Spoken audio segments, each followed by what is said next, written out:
Once again, on behalf of SpaceX, all of our employees, I want to take the opportunity to thank you, the crew, for your trust in us. I want to thank NASA for their great partnership in helping us develop this capability to carry crews to space. And I also want to thank the FAA and the 45th Space Wing for all of their support, including on the launch and return of this mission. And now, we should take it over to you guys. And we'd love to hear from you on how you're feeling and what you're looking forward to in the mission. Yeah, thanks, Benji. Hi, everyone. Jared Isaac, Commander Inspiration4. You know, from the start of this mission, we've been very aware of how lucky we are, how fortunate we are to be part of, this history that SpaceX is creating right now. So this seems like a time for just some acknowledgments. First, just expressing appreciation for all the pioneers who've come before us and paved this road that we're traveling on right now. And also to the foresight and ingenuity of SpaceX some 20 years ago. For without their efforts then, there wouldn't be an Inspiration4 mission today. And then just to talk a little bit about Inspiration4, this dream began 10 months ago. Really, not that long ago, actually just prior to Crew 1 launch. We set out from the start to deliver a very inspiring message. Certainly, what can be done up in space and the possibilities there, but also what we can accomplish here on Earth. And we chose to do that through an interesting crew selection process, in which I feel like that objective to assemble a very inspiring crew who all have so many amazing qualities and contributing so many interesting firsts to this mission has been accomplished. And we also chose to do it through the largest fundraising effort in the history of St. Jude Children's Research Hospital, acknowledging the real responsibilities we have here on Earth in order to earn the right to make progress up in space. And I feel like we're well on our way to achieving that objective as well. So can't express enough how appreciative we are of this amazing opportunity. We know that the four of us are about to have an experience that only about 600 or so have had before us. And we're very focused on making sure that we give back every bit of that time that we get on orbit for the people and the causes that matter most to us. Thank you. I'm Haley Arsenault. I am the medical officer of this mission, and I just want to start off by thanking Jared and SpaceX for just allowing this mission to be possible, and the awareness that it's raising for St. Jude Children's Research Hospital, all the funds, the $200 million goal that we have set that I know we're going to crush. And it's going to go to these kids that I get to work with who inspire me every day. And we just couldn't be more excited about the mission. I think we have a lot of future astronauts at St. Jude now. And just from a medical officer perspective, I'm so excited about the medical research that we're going to be doing on this flight. And we're going to be collecting a lot of swabs to learn about the microbiome, how that changes in flight. We're going to be performing ultrasounds to evaluate for fluid shifts, as well as performing some cognitive tests and studying radiation effects of going to our high altitude. And to mention the payload a little bit, this is a fundraising effort for St. Jude, and we're really excited to bring along an NFT by Kings of Leon's called Time in Disguise, their new release hit, and we're going to jam to it on orbit and later auction that for St. Jude, which is so special to be part of. But we just couldn't be more excited to launch tomorrow. So thank you all so much for making this happen. I'm really grateful to be here and to have this opportunity, and thank you to Jared and to SpaceX for everything that you've done for me. I am the mission pilot, and it's really special for me to hold that title because I'm going to be the first Black female pilot of a spacecraft. There have been 3 Black female astronauts that have made it to space, and knowing that I'm going to be the 4th means that I have this opportunity to not only accomplish my dream, but also inspire the next generation of women of color and girls of color, and really get them to think about reaching for the stars and what that means. So I feel very fortunate to have that. Space to Inspire has always been my motto as a teacher. And when I was talking to my students, the thing about it was when I would say space to inspire, they're thinking outer space, but really it's this space, your space. We all have this unique space that we carry with us everywhere we go. And getting to know what it is that makes us passionate and how to share our unique gifts with the world is so important. and knowing that as an educator, I get to go to space and now do that. I have memories of Challenger and being home with Krista McAuliffe and what that means to me, her legacy as being the first teacher in space to me being now this educator going to space, and how do I bring everybody along with me. So I'm thrilled to say that my school, South Mountain Community College, part of the Maricopa Community College District, has supported me during this entire endeavor, and I'm bringing art and poetry with me to space. Not only my own original art and poetry, but I'm bringing student art and poetry, and then we have a whole community of artists that are doing a fundraiser for St. Jude. It's an NFT fundraiser, but it's digital art, one-of-a-piece kinds, with astronauts like Nicole Stott and Ron Guerin and myself, and also young artists like Nyla, who's 12, who has contributed a piece to raise money for St. Jude. And so that's going to be available only while we're on orbit, and it's NFT going to space.com, and all the proceeds support St. Jude. Chris, what have you been thinking about? Oh gosh, I mean, so thanks, Leo. So I think I've been just thinking about how lucky I am to be a part of this crew, to be a part of this mission. From watching a Super Bowl commercial and making a donation to not winning that, and then having my friend win it, and then through his generosity give that spot to me, I think that just really puts me in a very special spot where not only do I feel very lucky to be here, but I have a huge responsibility to, pay that forward and show that generosity towards others, and to bring that message to everyone else as we go through this flight and as we come back. I also get this opportunity to inspire my daughters, and it's already been an incredible year for them to see the folks at SpaceX working and to see all of the work that happens here at Kennedy Space Center. It's truly inspiring for her, as well as so many other kids, like you mentioned, Haley at St. Jude. And then I've talked to some other educators around the Northwest and throughout the country. They're very excited by this mission, and obviously that exuberance is coming through with me today as well. As a mission specialist on this flight, I'm really excited to make sure that we have a very successful mission, that we take care of all the medical experiments in a way that's truly going to help expand humanity's presence out in space for the long term. I also am very excited that I'll be able to try my hand at playing some music on the ukulele up in space, so I apologize for any ears that are listening intently, but I'll give it my best shot, and I do know the acoustics are pretty good in Dragon, so it'll come through.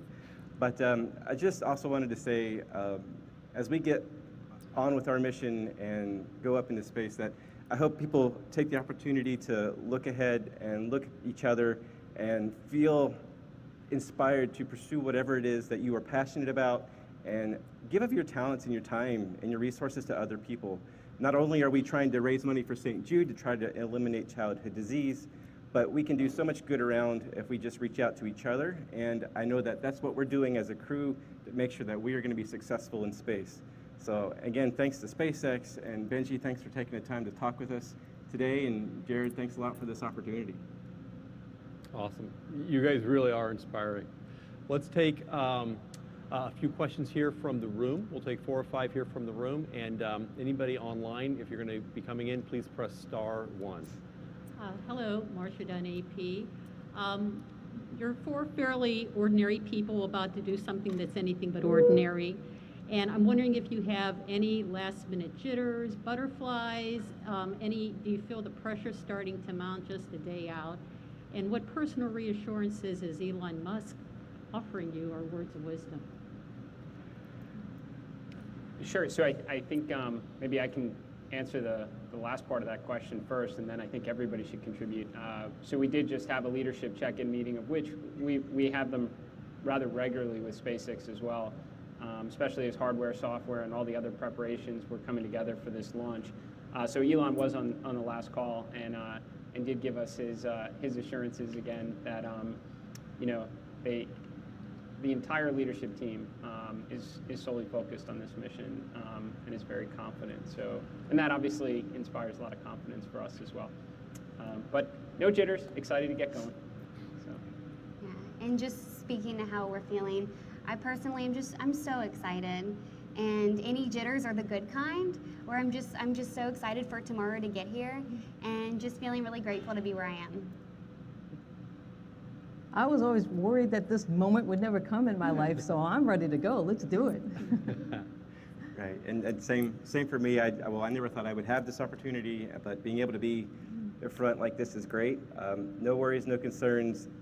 You know, maybe a little bit of stage fright a little bit when you have to sing and play at the same time, even though that was self-induced, but we'll have some fun up there. I'm totally confident in the entire SpaceX team, and so thrilled to be a part of it. I also like to look at risk on a relative basis. So the last couple days we've been tearing up the skies in some fighter jets, which I put at relatively higher risk in this mission, so that we're nice and comfortable as we get strapped into Falcon.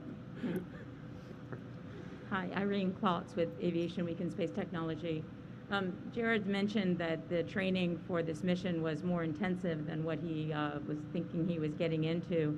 Benji, as the first flight that SpaceX has done without NASA oversight and NASA astronauts, and from any feedback you've been able to get from this crew, how do you think this training might change for future civilian crews?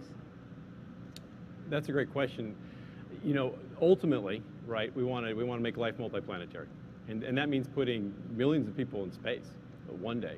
So the long-term vision is that space flight becomes airline-like, right? You can buy a ticket and you go.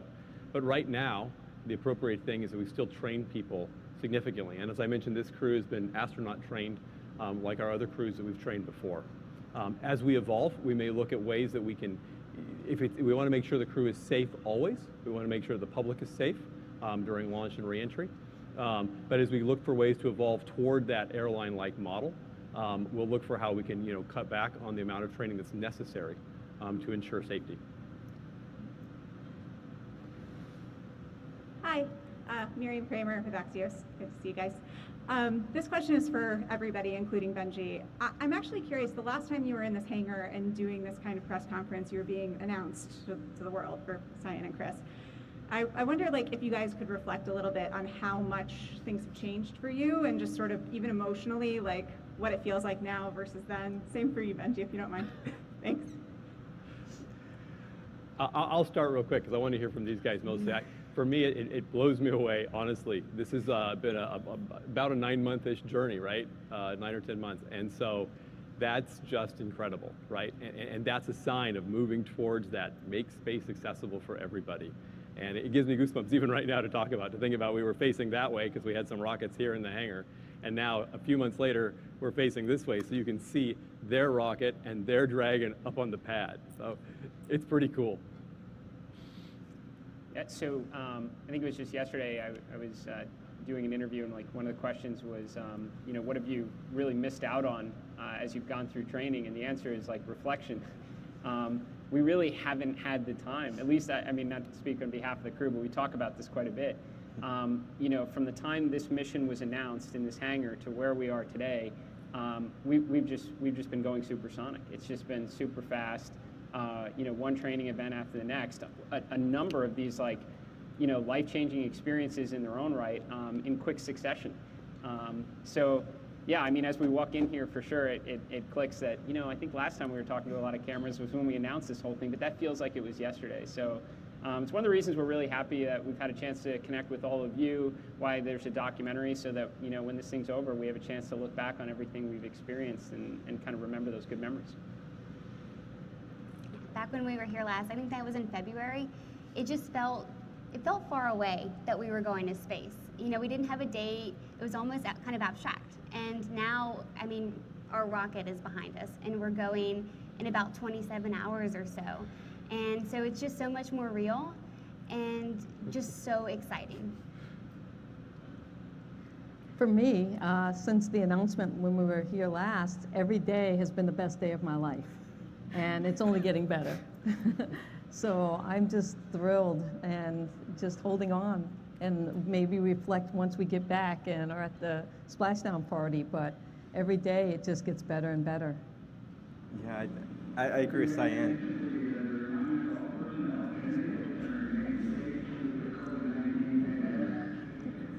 Stand by.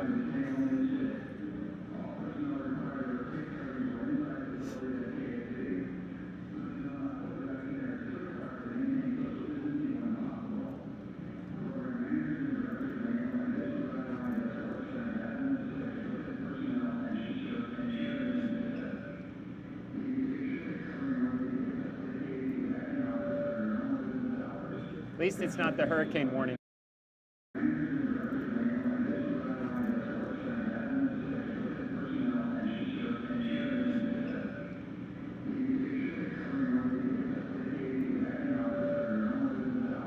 At least it's not the hurricane warning. That's true. Right? That's true.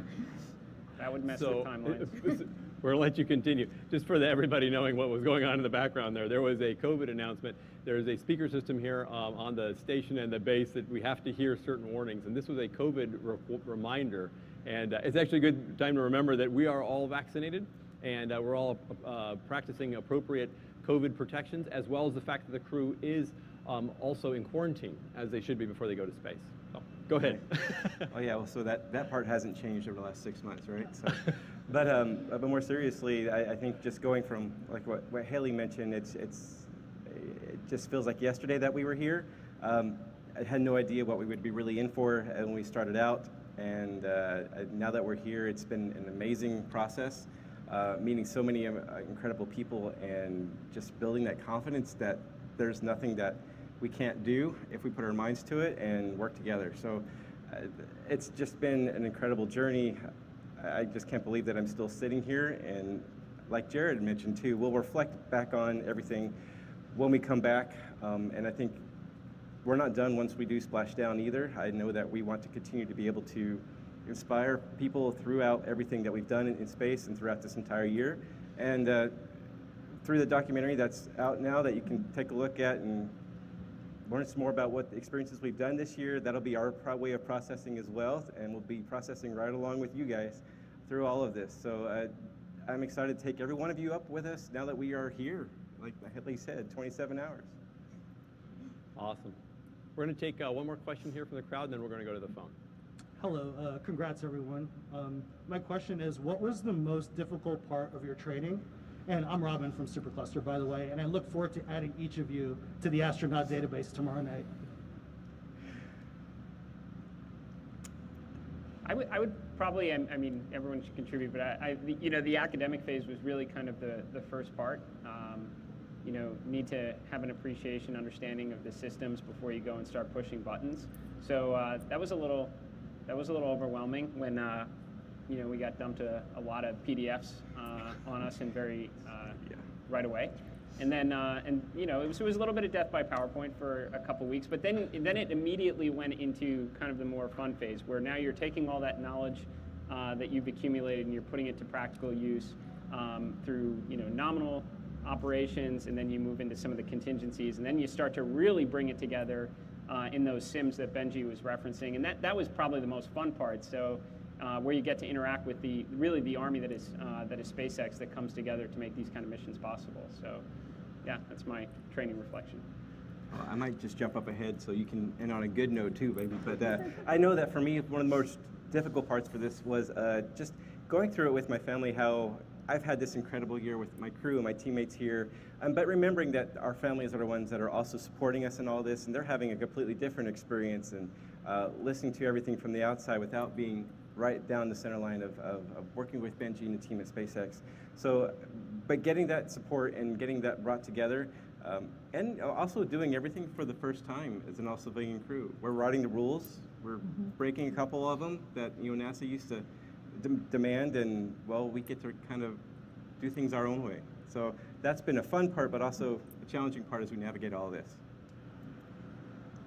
I know a challenging part for me, growing up as a Black female and always trying to be a high achiever and not mess up.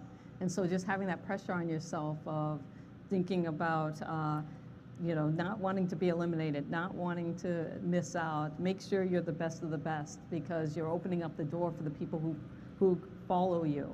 And a lot of times, if you're in that position of a role model, if you slip or you mess up, then it means that you're kind of shutting the door for those behind you. And so having that pressure and thinking about how do I be the best, not only for myself, but for my crew members, but then for also everybody that follows behind me, so that so there is a path forward for that JEDI space, a just, equitable, diverse, and inclusive space that we all want to strive for. You've done an incredible job. Yeah. And for me, probably the most daunting, I will say, instead of difficult, was climbing Mount Rainier. And that was one of our first crew bonding experiences. We got to know each other really well, really quickly, and as we hiked for almost 10 hours up the mountain and then spent 3 days on the mountain. But I think it definitely showed us that we can get through anything together, like Chris said, and also we get along really well under pressure. Awesome. Right now we're going to go to the phone. I think we have Michael Sheets from CNBC. Hi, everybody. Great to chat with you guys. I'm curious to hear a little bit from Benji on the kind of missions in the wings behind this one. We talked a little bit about the training feedback you've gotten. I'm curious how many different missions SpaceX has lined up on the similarly all private side that are non-government missions, and what other organizations you guys are working with, and maybe if you're going to build some more Dragons. That's a great question. The reality is that the Dragon Manifest is getting busier by the moment. It's awesome. Like we've got obviously this mission coming up. Just this year, still, we'll have our Crew 3 mission to send a new crew up to the space station. We have another cargo mission after that. And then heading into the new year, we will have another commercial astronaut mission. We'll be sending 4 astronauts up for an Axiom mission for the Axiom company that will be delivering those astronauts to the space station, to stay on the space station for a few days. It just goes on from there. We have a number of NASA missions that we'll do, and we also have a growing backlog of commercial astronaut missions that we're looking forward to perform.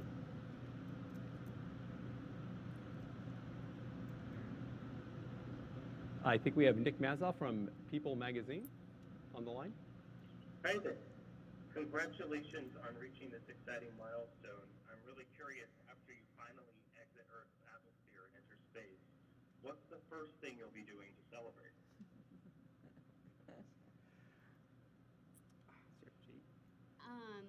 So I'll be excited to get back to my patients and get to share this with them.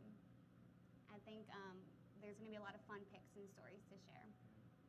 Yeah, I think once we're up on orbit, the first thing we'll be excited to see is to see Haley find out or reveal what our zero-G indicator is and or how that connects back to our overall mission. I think that's going to be the first way we celebrate. Completely agree. Yeah, just toss that out. And then when we get to reveal the cupola for the first time, will be a really big moment, I think, because that view, we're all excited about it. Yes, yeah. Awesome. All right, let's go back to the room. Hey guys, Ed Ludlow from Bloomberg TV. Benji and Jared, in one of the scenes in the documentary series, there was some debate about the merits of going to 575 kilometers. And there was a dissenting voice in the room, off camera, on the phone. Ultimately, Benji, who made that decision? Where did the buck stop on going to that distance? And what are the kind of additional challenges and risks? And Jared, why were you so set on going to that altitude for the orbit? Why don't we start with Jared? Sure. So actually, the person who is expressing some of that initial concern was in one of our last risk briefs at Hawthorne, which was just like a week ago before we came here. And I was like, before you start talking, somebody cue the ominous music, because you need that background now anytime you speak. Well, anyway, you'd know it if you saw the Netflix. So yeah, now I just wish we pushed them to go higher.